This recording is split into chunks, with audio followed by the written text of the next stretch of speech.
जय हिंद, नमस्कार। मैं हूं राम जी। आप देख रहे हैं 10 आज तक न्यूज ऑफ इंडिया। आज हमारी मौजूदगी पटना में है और हमारे फेम में जो दिख रहे हैं ये पहचान का कोई मोहताज नहीं है। एलजेपी का प्रदेश अध्यक्ष हैं। बिहार में जिस प्रकार से राजनीतिक में उथल पुथल हो रहा है, आइए हम बात करते हैं। सबसे पहले 10 आज तक न्यूज ऑफ इंडिया में आपका स्वागत है सर। मैं मनोज कुमार, लोजपा रामविलास प्रतिपीठा प्रकोष्ठ का प्रदेश अध्यक्ष हूँ।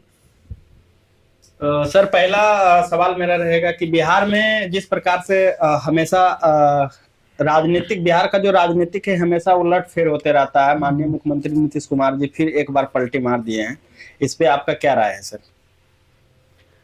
माननीय मुख्यमंत्री जी नीतीश कुमार जी इस बार जो पलटी मार रहे हैं और बीजेपी के साथ हमारे एनडीए अलायंस के साथ हुए हैं, उनका मेन वजह था उनका तेजस्वी यादव से नीति और सिद्धांत पर नहीं पट रहा था, जिसके वजह से वो अलग हुए और बीजेपी का दामन थामे और इंडिया अलायंस में एनडीए अलायंस में शामिल हुए। तो उन्होंने महागठबंधन का मेन आदमी माने जाते थे, इंडिया महागठबंधन का, तो उन्होंने फिर गठबंधन को क्यों छोड़े? गठबंधन छोड़ने का मेन कारण था कि बिहार में विकास की गति रुक गई थी और यहाँ के लोग त्रस्त थे, त्राहिमाम थे, जगह जगह हत्याएं लूटपाट हो रही थी और ये चाह के भी कुछ नहीं कर पा रहे थे। इसी वजह से वो गठबंधन छोड़े। सफल नहीं रहा। लगातार जिस प्रकार से उन्होंने बयान दे रहे हैं कि कुछ अच्छा नहीं हो रहा था आरजेडी के साथ, जिसके वजह से हमने पार्टी को छोड़े, लेकिन उनका जो मनसा था साफ क्लियर था। इंडिया गठबंधन में मेन रूप में माने जाते थे, पीएम का सपना देख रहे थे। तो अभी उनका पीएम का सपना कहाँ गया? अब वो ऐसा कोई सपना नहीं देख रहे थे, उन्हें भड़काया गया था और उन्हें समझाया गया कि भाई आप प्रधानमंत्री के दावेदार हैं, प्रधानमंत्री बनिए। उनको गलत फहमी में रखा गया और वो उनके झांसे में आ गए थे। 9वीं बार जिस तरह से सीएम का पद मतलब इस्तीफा दे के फिर पद ग्रहण किए, उस दिन एक मतलब तेजस्वी यादव जो थे उन्होंने ट्वीट करके बताए और सोशल मीडिया पे भी आके बताएं कि अभी खेला और बाकी है। तो क्या लग रहा है कि मतलब फिर राजनीतिक में कुछ उथल पुथल हो सकता है उनके बयानों के अनुसार? ऐसा कुछ नहीं है। हारा हुआ खिलाड़ी हमेशा यही कहता है कि अब ऐसे होगा, अब वैसे होगा। वो हारे हुए खिलाड़ी हैं और यही बात से बहुत डिप्रेशन में है। और फिलहाल में एक और हमारे बिहार के एक जाने माने नेता जीतन राम मांझी जी, वो भी हमेशा सोशल मीडिया पे आके कुछ उल्टा पुल्टा बयान दे रहे हैं कि हमें ऑफर मिला है आरजेडी से सीएम पद का, तो जिधर मैं हूं उधर हमें भी सीएम पद का दावेदार होना चाहिए। तो इस पे आप क्या कहना चाहेंगे?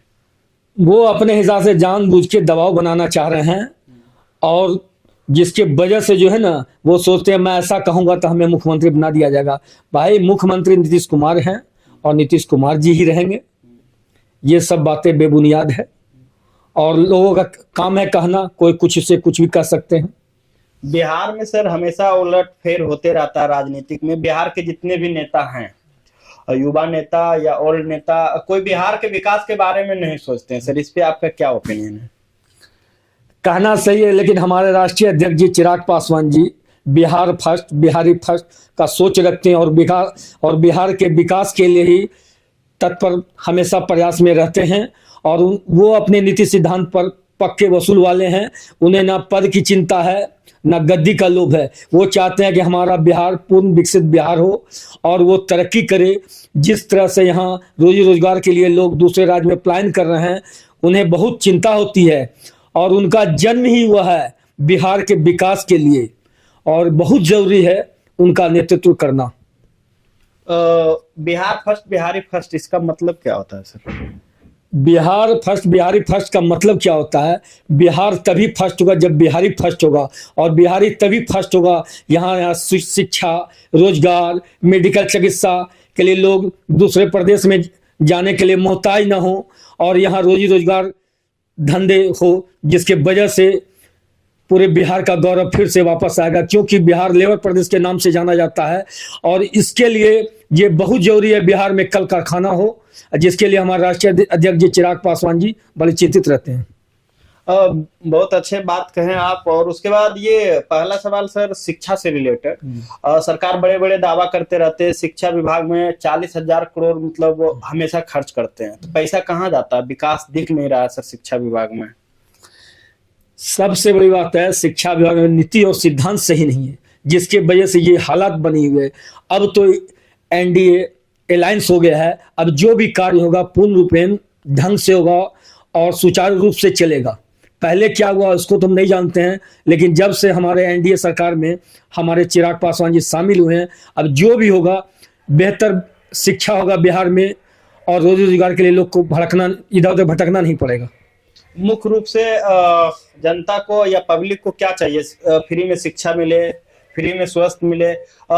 दूसरी सवाल, बिहार का जो मतलब स्वास्थ्य व्यवस्था है उसमें भी पूरा दयनीय स्थिति है सर। जैसे हर डिस्ट्रिक्ट में सदर अस्पताल होता है, उसमें व्यवस्था पूरा गड़बड़ चल रहा है सर। इस पे आप क्या कहना चाहेंगे? कहना आपका सही है, लेकिन अब ऐसा नहीं होगा, और ये देखिएगा बहुत जल्द ही इस चीज में सुधार आएगा। इसके लिए हमारे चिराग पासवान जी निरंतर प्रयास करते रह रहे हैं, और जहां भी किसी बार कोई दिक्कत होती है उसके दुख और दर्द में शामिल रहते हैं, और हमेशा हमारे पार्टी के प्रयास रहती है कि किसी के इलाज में कोई दिक्कत होता है, कोई परेशानी होती है, हमारी पार्टी लोग जाते हैं और उसे समुचित इलाज की व्यवस्था करवाते हैं। प्राकृतिक ही परिवर्तन मतलब परिवर्तन ही प्राकृतिक का नियम है। युवा नेता में सबसे अच्छा नेता चिराग पासवान जी को माना जा रहा है। क्या लगता है कि इनको अगर सीएम बना दिया जाए तो बिहार का बदलाव निश्चित है? 100% बिहार का बदलाव होगा, इसमें कहीं कोई शक नहीं है, क्योंकि शीर्ष नेतृत्व वाले जो निर्णय लेंगे उसी के अनुसार हमारी पार्टी उनके साथ है, और हमारे माननीय प्रधानमंत्री नरेंद्र मोदी जी, उनका जो डिसीजन होगा हमारी पार्टी उनके साथ है। बात नरेंद्र मोदी की जब आती है तो बिहार के जो लोग हैं पूरा भड़के हुए हैं कि मोदी जी जो है हमेशा धर्म के नाम पे राजनीति करते हैं। इस पे आपका क्या ओपिनियन है? ये बिल्कुल गलत है। मोदी जी वही काम करते हैं जो हमारे भारतवासी के लिए सही है। तो लोगों का तो मानना है कि राम आएंगे, राम को लाए हैं हम उनको लाएंगे, लेकिन लोगों का मानना है कि राम तो पहले से थे, वो क्या लाएंगे? इस पे आपका क्या ओपिनियन है? आपका कहना सही है, लेकिन लोगों का कहना है कि पहले से राम थे और राम को क्या लाएंगे। कहने का मतलब है कि यहाँ पूरे भारत में राम राज्य लाएंगे। हमारे मर्यादा पुरुषोत्तम राम जी के समय में यहाँ जात पात जाति धर्म से लोग हट के चलते थे, और उनके विचारों को लाने के लिए ही उनका कहना है कि यहाँ राम राज्य लाएंगे। लोग समझ नहीं पा रहे हैं कि राम को लाएंगे। राम तो थे ही और हैं भी और सदियों तक रहेंगे। हम लोगों को उनके सिद्धांतों पे चलना है और उसी के अनुसार हमारे भारतवासी का कल्याण होगा। ओपोजिशन का दावा है कि राम मंदिर का जो उद्घाटन हुआ वो सीधे वेब में मतलब वोट बैंक बनाने का काम किया है माननीय नरेंद्र मोदी जी। इस पे आपका क्या राय है? बिल्कुल गलत कहना है। उनका कहना यही था, हमारे प्रधानमंत्री मोदी जी का, कि सदियों से जो हालात जो बनी हुई थी, जो बदलाव होना था, हमारे श्री राम प्रभु 500 साल से टेंट में रह रहे थे, उनको सही इंसाफ मिलना चाहिए और सही इंसाफ मिला। इससे कोई मतलब नहीं, जाति धर्म ये वो वोट बैंक सब फालतू बेबुनियाद है। लोगों का काम है कहना, जो कहता है सुनते जाइए, अपना काम करते जाइए। सही बोले। इन्होंने लगातार ऐसे ही अपने मन से कोई भी काम नहीं किए। हमारे देश के जो प्रधानमंत्री हैं, लगभग 500 वर्षों से केस चल रहा था, उस पे विजय प्राप्त हुआ और हमारी जीत ने पूरे भारतवर्ष के लिए बहुत बड़ी जीत थी। और ओपोजिशन का कहना है सर कि ये जो राम मंदिर का उद्घाटन हुआ वो भी मंदिर का पूरा संपूर्ण निर्माण नहीं हुआ था, और नरेंद्र मोदी जी आके राम भगवान का जो है प्रतिष्ठा का आयोजन कर दिए। इस पे आपका क्या कहना है सर? देखिए, जब घर मकान बनाते हैं तो होता क्या है, पूरा मकान कंप्लीट नहीं होता है, लोग गृह प्रवेश कर जाते हैं और धीरे धीरे बनता और कंप्लीट होता है। उसी तरीके से मंदिर का जो निर्माण हो रहा है उसमें प्राण प्रतिष्ठा कर दिए और रहते हुए धीरे धीरे काम आगे बढ़ेगा। और ऐसा कोई बात नहीं कि भाई जब पूरा कंप्लीट होता तभी होता है, ये सब बेकार की बातें हैं। लोगों का काम है, कोई भी अच्छा काम कीजिएगा 75 तरह की बातें उठेंगी, उससे कोई फर्क नहीं पड़ता है। इंसान का काम है अपना काम करते जाए, कौन क्या कहता है इस पर चिंतित रहिएगा तो सारा जीवन सोचते रहिएगा, हर काम अधूरा रहेगा, कभी पूरा नहीं होगा। परिवर्तन ही प्राकृतिक का नियम है। फिर से मैं आते हैं इस पॉइंट पे, तो क्या लग रहा है एनडीए की सरकार बिहार में कुछ बदलाव लाएंगे बिहार के लोगों के लिए? बिहार में जिस प्रकार से बेरोजगारी बढ़ा हुआ है उसमें कुछ उलटफेर हो सकता है? बिल्कुल लाएंगे। यहाँ का कल कारखाना यहाँ लगेगा, रोजी रोजगार बढ़ेगी, यहाँ इलाज के लिए दूसरे राज्यों पर निर्भर नहीं होना पड़ेगा, यहाँ शिक्षा भी जो दूसरे राज्य में लोग जाके ग्रहण करते हैं इसी राज्य में सारा व्यवस्था होगा। इसी के लिए हमारे प्रधानमंत्री जी ने निरंतर प्रयास किया है और हमारे चिराग पासवान जी ने, और ये 100% सही है कि अब राम राज्य आएगा और पूरे बिहार में शिक्षा, स्वास्थ्य और रोजी रोजगार की कमी नहीं होगी और लोगों को भटकना नहीं पड़ेगा। ये बिल्कुल सही है। और क्या कीजिएगा, लोगों का काम है कहना, उसको सुनते रहिए, अपना काम करते रहिए और बिहार का विकास सबसे बेहतर होगा। आज तक जो नहीं हुआ इतने सालों में, अब जो है सबसे बेहतर सारा व्यवस्था होगा। बिहार के जनता को अब निराश का सामना नहीं करना पड़ेगा। बिल्कुल नहीं।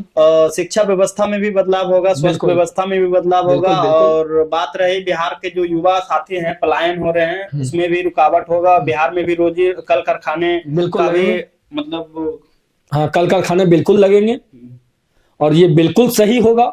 और ये देखिएगा, लोग कह रहा है कि नहीं नीतीश कुमार इसमें आ गए तो ऐसे वैसे नहीं। हमारे चिराग पासवान जी उनके नीति सिद्धांत से दुखी थे, उनसे कहीं कोई दुखी नहीं थे। अब ये हैं, अब हमारे नीतीश कुमार जी के भी हाथ बंधे हुए थे, अब इनका भी हाथ खुला है। और हमारे सारे एनडीए का एक ही मकसद है, बिहार का विकास, समुचित विकास हो, बिल्कुल विकास होगा। ये दावे के साथ मैं 100% कहता हूं। जनता का राय है कि सर 75 साल से हमारा बिहार में बदलाव नहीं हुआ, तो ये उलटफेर की राजनीतिक में फिर एनडीए में जाके लूटेंगे। माननीय मुख्यमंत्री नीतीश कुमार जी भ्रष्टाचार के ऊपर सर बिहार के जो लोग हैं पूरा भड़के हुए हैं कि एनडीए में जाके अब लूटेंगे। इस पे आपका क्या कहना है सर? ऐसा कुछ नहीं होगा। पहले क्या हुआ इसको तो मैं नहीं कह सकता हूं, लेकिन अब जो होगा वो बिहार के लिए बेहतरी के लिए होगा। चलिए, बहुत अच्छा लगा। और बिहार के लोगों से ये बिहार के लोगों को अब उम्मीद जगना चाहिए कि एनडीए की सरकार बिहार में आ चुकी है और अच्छा ही होगा। आप देखते रहिए द सच तक न्यूज़ ऑफ इंडिया। जय हिंद।